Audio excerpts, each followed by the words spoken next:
우리 함께 인사하겠습니다. 우리 그렇게 인사합시다. 만나서 반갑습니다. 우리 앞뒤로 한 번 더 인사하겠습니다. 우리 고난주일이니까 우리 그렇게 인사합시다. 우리 주님의 고난에 동참합시다. 오늘은 고난주일 또 종료주일이라고도 하는데 그리고 한 주간 내일부터 토요일까지 고난주간으로 보냅니다. 그래서 오늘 말씀은 조금 여러분들에게 무거운 주제가 될 수 있습니다. 그래서 다른 때보다 좀 더 마음을 좀 열시고 여름 마음으로 또 말씀을 잘 들어주시고 또 귀한 은혜가 임할 줄 믿습니다. 얼마 전에 한 영상을 봤는데 한 젊은 엄마와 아들이 사는데 이 젊은 엄마가 이제 시한부 판정을 받은 거예요. 그래서 살 날이 얼마 남지 않았어요. 이제 인생의 마지막 순간을 보내는 그 장면을 이제 영상으로 찍어서 방송에 나온 거예요. 이제 어머니가 마지막 순간을 보내면서 의식도 희미해져 가고 이제 말도 제대로 못하고 움직이지도 못하는 그런 상황 가운데 이 마지막 순간 얼마나 많은 말들을 하고 싶겠습니까? 그런데 이 감정이 절제가 되지 않으니까 그냥 하염없이 엄마만 붙들고 그 아들이 통곡하며 눈물을 흘리는 걸 봤습니다. 그 눈물에는 여러 가지 의미가 포함되어 있겠죠. 엄마와의 헤어짐의 슬픔들, 또 엄마에 대한 사랑과 고마움의 표현들, 또 엄마가 흘리는 눈물에는 잘 자라준 아들에 대한 고마움, 또 아들만 두고 떠나야 되는 그 헤어짐의 슬픔, 이 모든 것이 이 눈물에 담겨져 있을 겁니다. 여러분들도 안 울어보신 분들은 한 분도 없을 거예요. 아마 살아오시면서 눈물을 흘린 적들이 있었을 거예요. 그리고 그 눈물에 담긴 의미들이 있었을 겁니다. 때로는 사랑하는 사람을 떠나보내야 돼서 흘렸던 눈물이 있었을 것이고, 정말 마음이 아프고 힘든 가운데 흘리는 눈물도 있었을 것이고, 또 신앙생활을 하면서 회개하였던 때, 또 은혜 받았던 때 흘렸던 눈물도 있었을 겁니다. 이렇게 눈물에는 의미들이 있습니다. 그런데 성경을 보다 보니까 놀라운 것이 무엇이냐면 하나님의 아들이신 예수님도 눈물을 흘리셨습니다. 한 3번 정도 눈물을 흘리셨는데 예수님이 흘리신 눈물에도 의미가 있었습니다. 한번 간단하게 살펴보면 예수님이 언제 오셨냐면 베다니에서 나사로의 죽음을 보시고 눈물을 흘리십니다. 한번 그 말씀 한번 읽어보겠습니다. 요한복음 11장 32절로 35절. 자, 읽습니다. 시작. 마리아가 예수 계신 곳에 가서 배웠고 그 발 앞에 엎드려 이르되 주께서 여기 계셨더라면 내 오라비가 죽지 아니하였겠나이다 하더라. 예수께서 그가 우는 것과 또 함께 온 유대인들이 우는 것을 보시고 심령의 비통이 여기시고 불쌍히 여기사 이르시되 그를 어디 두었느냐 이르되 주여 와서 보옵소서 하니 예수께서 눈물을 흘리시더라. 자, 예수님께서 지금 눈물을 흘리시는 건 2가지 이유였어요. 하나는 뭐냐면 나사로의 죽음으로 인해 슬퍼하는 사람들을 긍휼히 여기셨기 때문에, 그리고 또 한 가지는 뭐냐면 나사로를 너무나 사랑하셨기 때문에 예수님이 눈물을 흘리셨어요. 또 예수님이 흘리신 눈물에 대한 이야기가 나오는데 겟세마네 동산에서 기도하시다가 눈물을 흘리십니다. 그 말씀 한번 읽어보겠습니다. 히브리서 5장 7절 시작.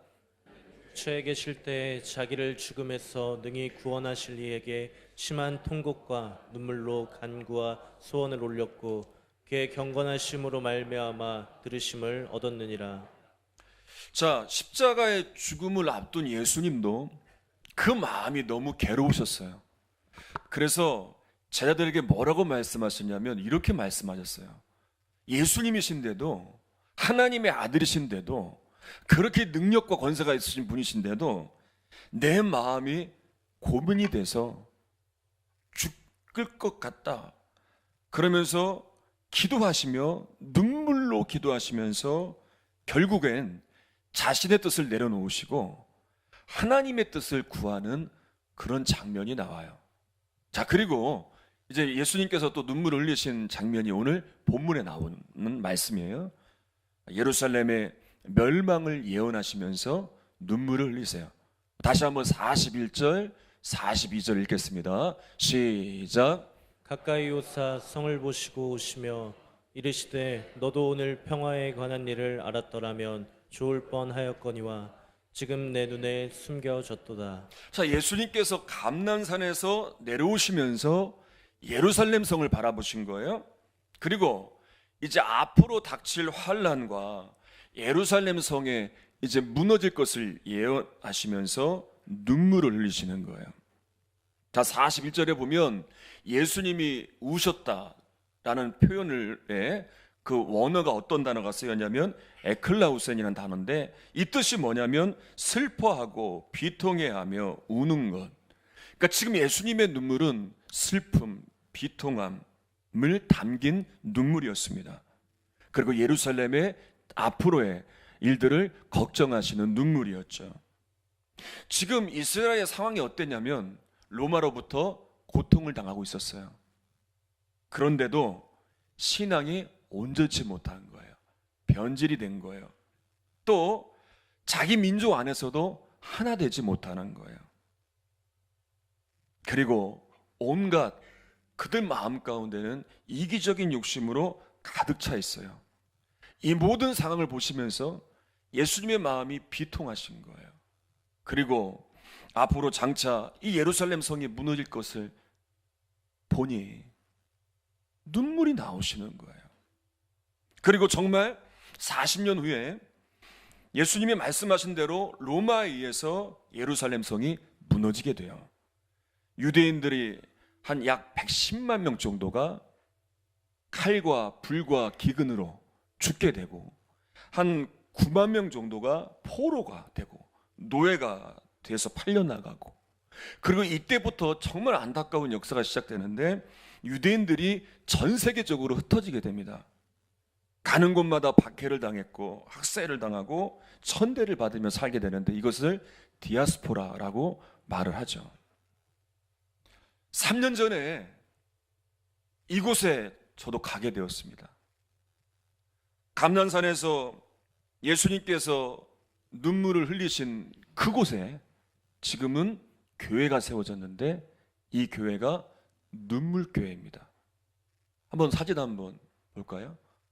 바로 이곳에서 예수님이 예루살렘 성을 바라보고 예언하시며 눈물을 흘리셨는데 그것을 기념하는 교회가 저렇게 눈물교회라는 이름으로 세워져 있어요.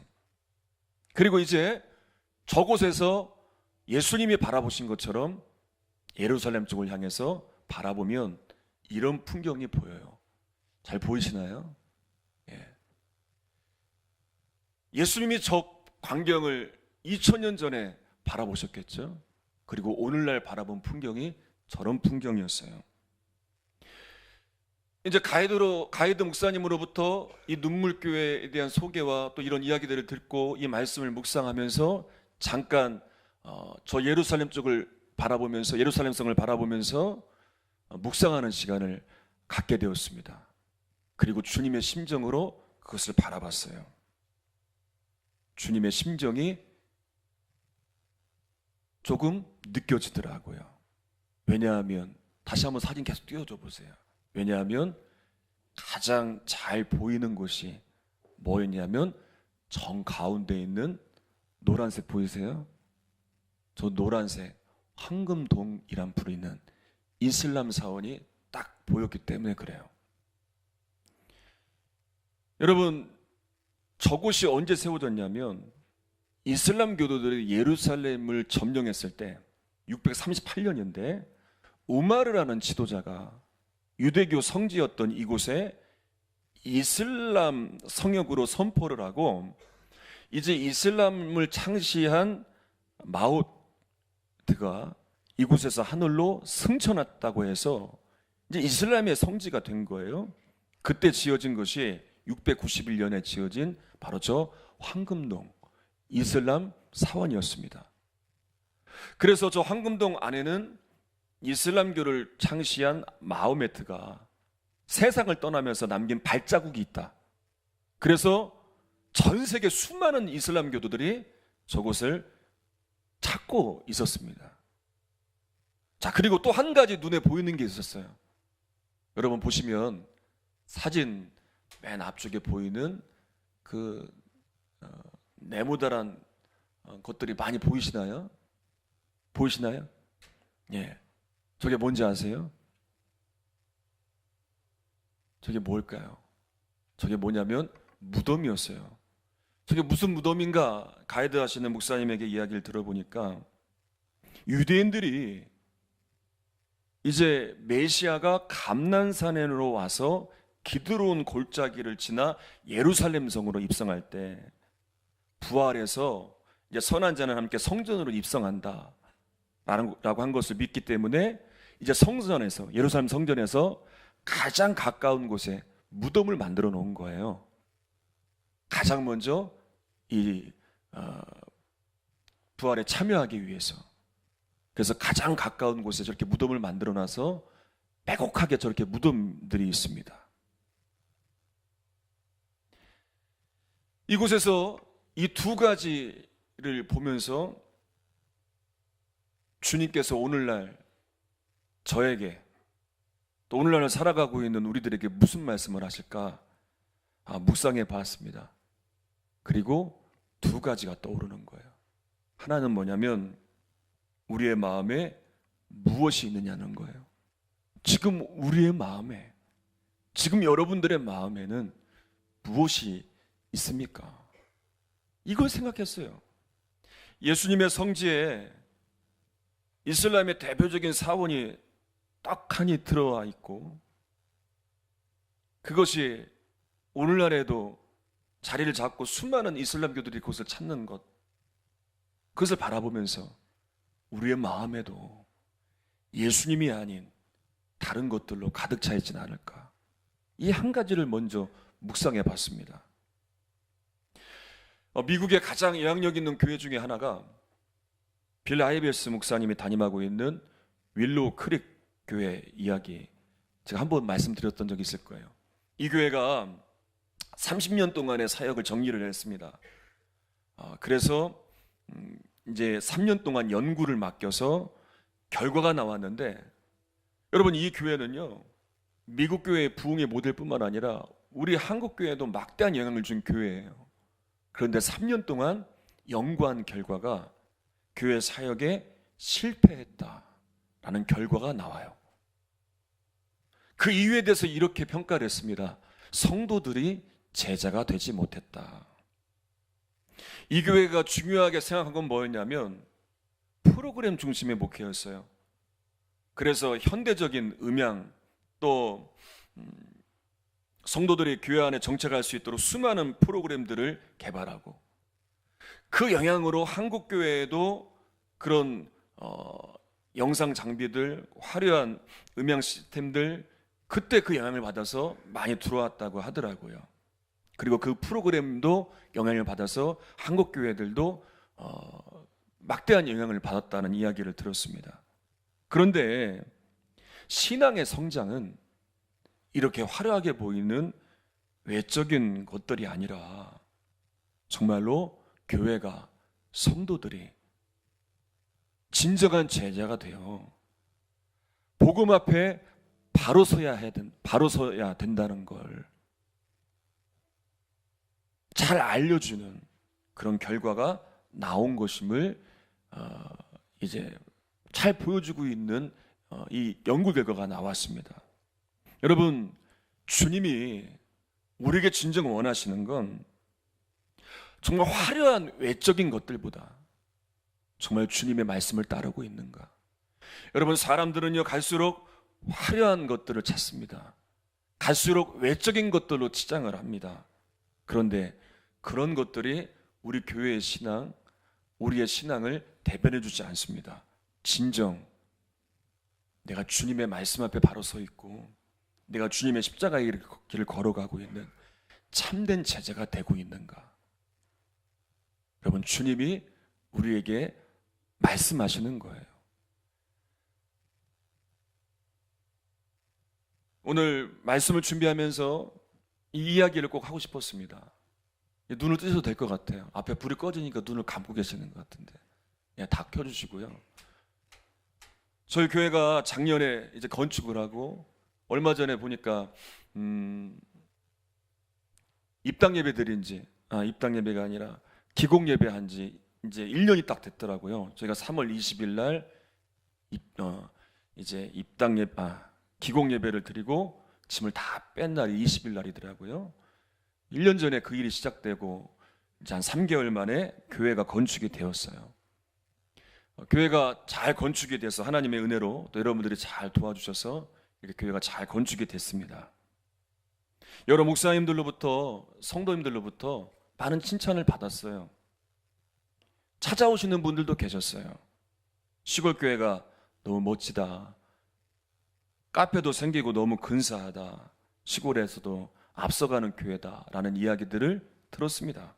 아마 여러분들도 그런 이야기들을 들었을 거예요. 그리고 예전부터 시골에 아이들이 많이 있다라는 이야기들을 들었습니다. 처음 방문하신 분들이나 주변 분들이 아니 이런 시골에 아이들이 그렇게 찾아오느냐라는 이야기들을 많이 들었어요. 물론 지금은 많이 줄어들었죠, 아이들이.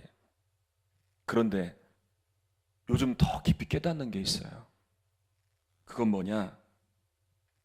교회 건물이 아무리 화려해도, 아무리 이곳에 아이들이 많이 모여도, 아무리 이곳에 성도들이 많이 모여도 그게 우리 교회의 신앙을 대변해 주지 않는다는 거예요. 그게 내 신앙을, 우리의 신앙을 대변해 주지 않는다는 거예요. 그건 그저 외적인 것뿐이에요. 하나님이 우리에게 주신 선물일 뿐이죠. 진정한 건 내 안에 정말 주님의 은혜로 가득 차 있느냐는 말이에요. 감난산에서 예루살렘 성을 바라볼 때 그 가운데에 황금동 이슬람 사원이 딱 눈에 띄는 것처럼 우리 안에, 우리 중심에 예수님이 아닌 다른 것이 나를 꽉 쥐고 있지 않느냔 말이에요. 여러분, 주님이 우리를 바라보실 때 어떻게 바라보실까요? 우리의 외적인 것을 보시고 평가하실까요? 사람들은 우리의 외적인 것을 보고 칭찬합니다. 우리의 그럴듯하게 사람들에게 보이는 모습, 그것을 보고 우리를 평가해 줍니다. 근데 우리는 알아요. 그게 전부가 아니라는 것을. 내가 어떠한 사람인지, 우리 교회가 어떠한 모습으로 서 있는지 우리는 너무나 잘 알고 있습니다. 그리고 그 평가는 주님이 하실 거예요. 그래서 우리 안에 진정 주님의 은혜가 있는지, 내 안에 정말 주님을 붙들고 살아가는지, 아니면 온통 헛된 것들이 가득하고 이기적인 욕망만 가득한 채 주님을 외면하고 살고 있지는 않은지, 이 고난주일, 고난주간 반드시 이 문제를 점검해 봐야 할 것입니다. 또 한 가지 묵상한 게 있습니다. 그건 뭐냐면 우리의 기대는 무엇이냐는 거예요. 유대인들의 잘못된 믿음에서 비롯된 이 수많은 무덤들, 여러분, 무덤이 가깝냐 멀리 있느냐 그게 중요한 게 아니잖아요. 진정 삶에서 예수님을 따르는 삶이 있어 왔고, 정말 예수님께서 부르시는 그곳에서 순종하며 헌신하는 삶이 있어 왔느냐, 끝까지 견디며 믿음을 지켜왔느냐, 이게 중요한 건데, 이건 생각하지 않고 그저 끝까지 나만 생각하는 이기적인 잘못된 신앙, 이걸 보게 된 거예요.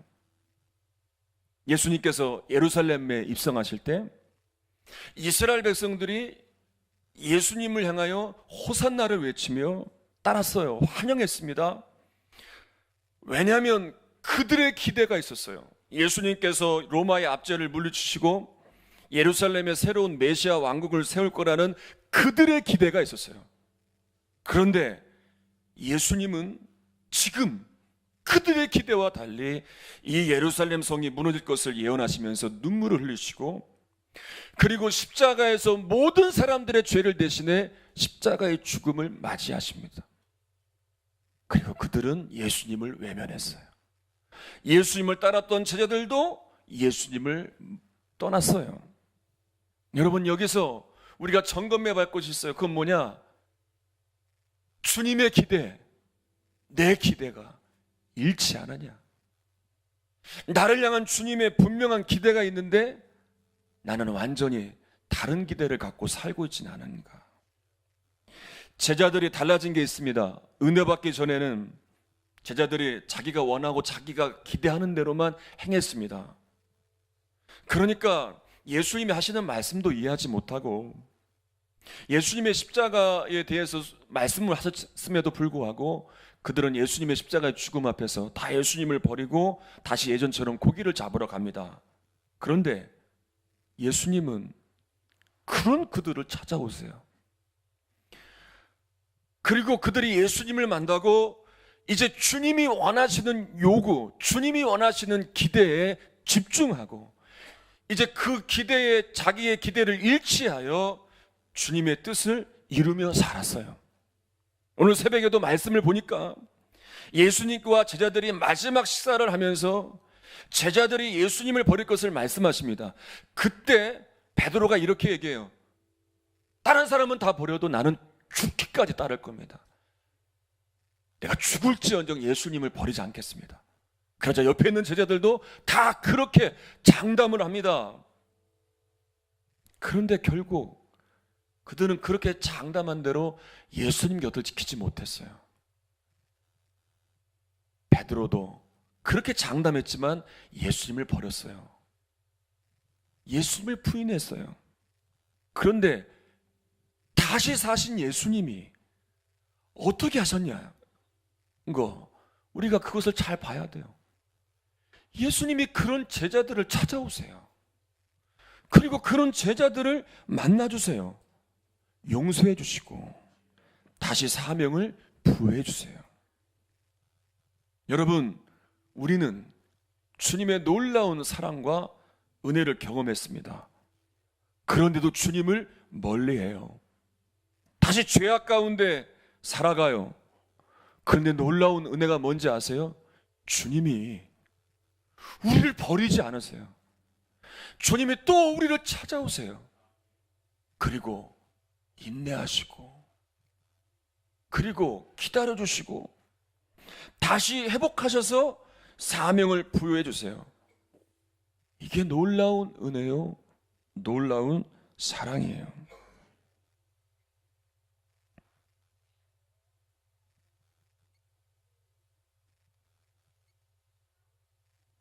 사순절 기간 여러분 어떻게 보내고 계십니까?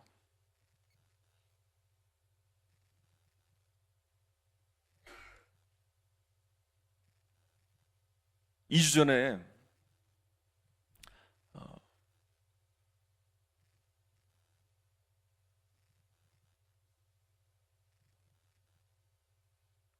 몸이 좀 아픈 적이 있었어요. 왜 아픈가 했더니 너무 신경을 많이 쓴 거예요.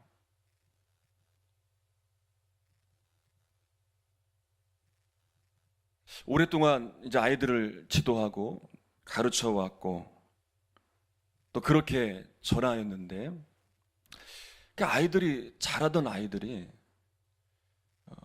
대학에 가고 또 취업을 하고 또 군에 갔다 오다 보니까 그곳에서 신앙생활을 잘 해내지 못하더라고요. 또 부흥회도 하고 제자훈련도 하고 또 수없이 말씀을 전하고 또 특별 새벽기도도 하고 어떻게든 은혜의 자리 가운데 이끌려고 하는 일들이 있어 왔는데 제가 너무 부족한 거예요. 제 영향력에 한계가 있는 거예요.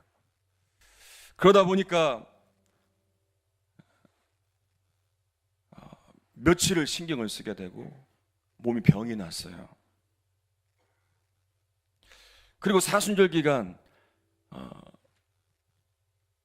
기도하면서 주님이 주시는 분명한 은혜가 있었어요. 그건 뭐냐면 이런 은혜였어요. 주님이 이 땅에 오셔서 행하신 일들을 보니까 지금도 주님이 흘리신 눈물 가운데에도 주님이 가시는 길을 포기하지 않으시더라고요.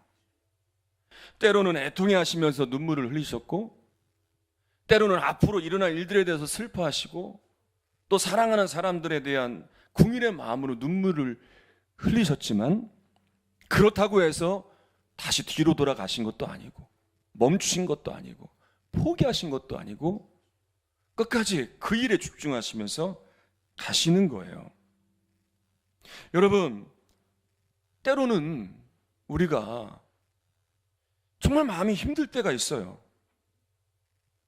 우리 가족들 중에 정말로 여러 가지 어려운 문제로 인해서 그것을 지켜보는 내 마음이 힘들 때가 있고, 또 원치 않는 문제를 경험하면서 그 문제 때문에 참 마음고생할 때가 있고,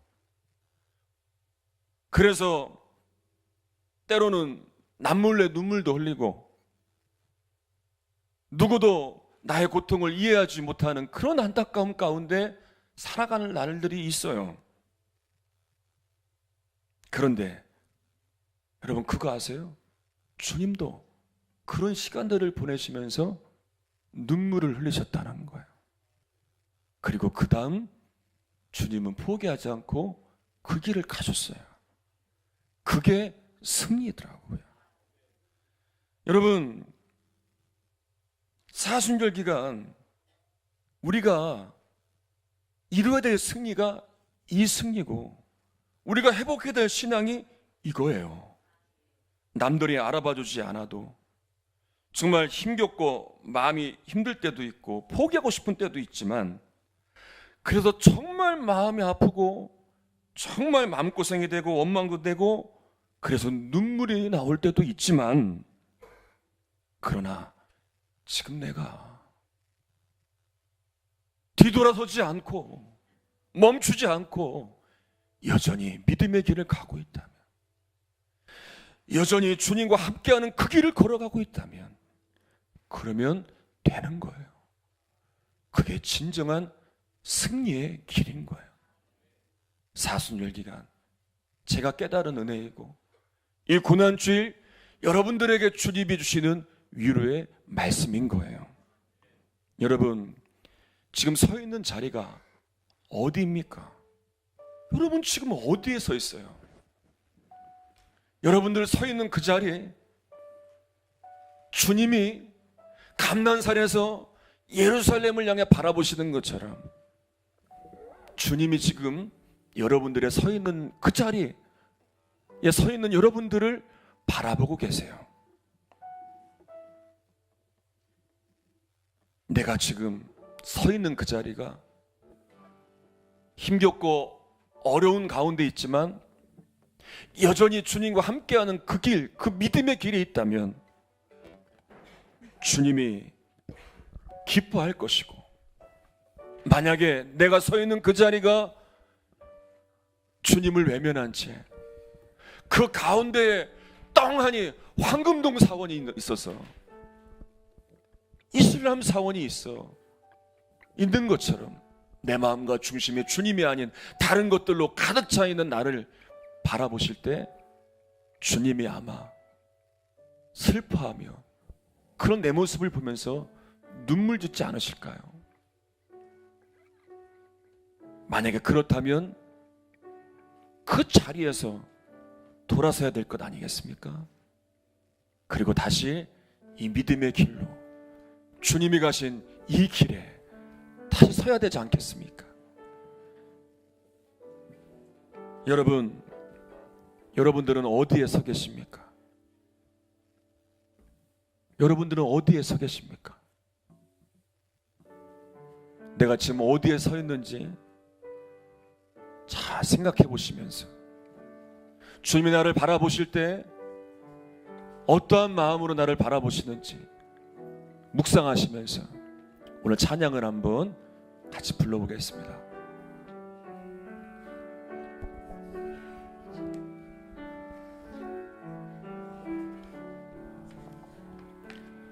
거기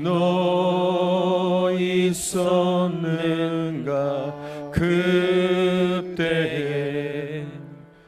주님 그 십자가에 달릴 때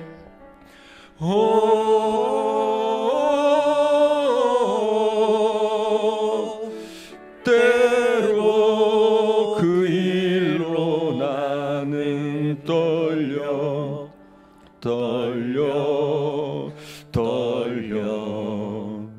거기 너 있었는가 그때에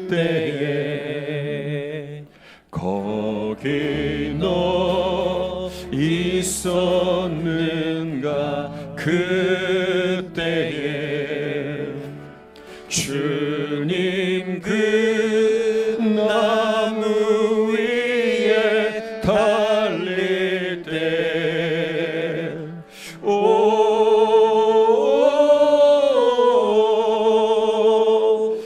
때로 그 일로 나는 떨려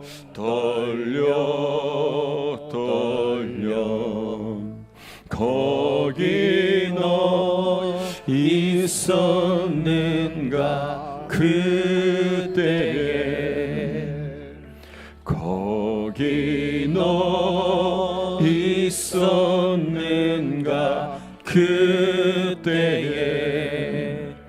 해가 그 밝은 빛을 잃을 때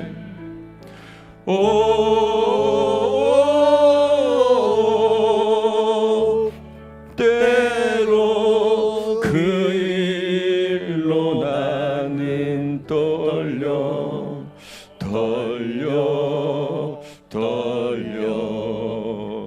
거기 너 있었는가 그때에 거기 너 있었는가 그때에 주님 그 무덤 속에 누일 때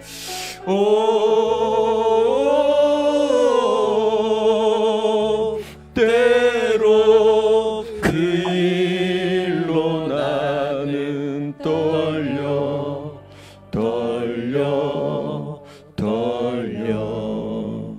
거기 너 있었는가 그때에 거기 너 있었는가 그때에 주님 그 무덤에서 나올 때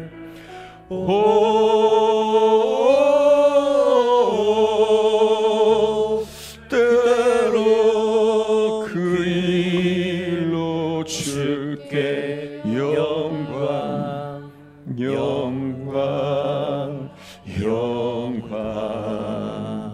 거기 너 있었는가 그때에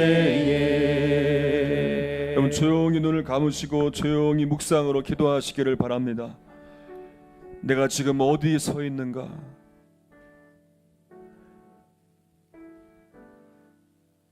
내가 서 있는 자리가 어디인지 여러분들을 바라보는 주님을 한번 떠올리시기를 바랍니다. 예루살렘 성을 바라보며 눈물 흘리시는 예수님, 그런 모습으로 우리를 바라보고 계시지는 않는지.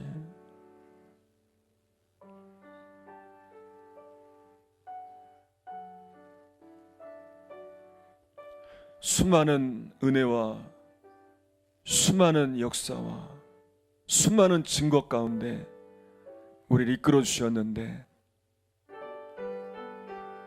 정말 내가 서 있는 자리, 내가 가고 있는 이 길이 주님의 기쁨이 되고 있는지 아니면 주님의 슬픔이 되고 있지 않은지, 주님의 음성을 듣고 주님의 은혜를 구하시기를 바랍니다.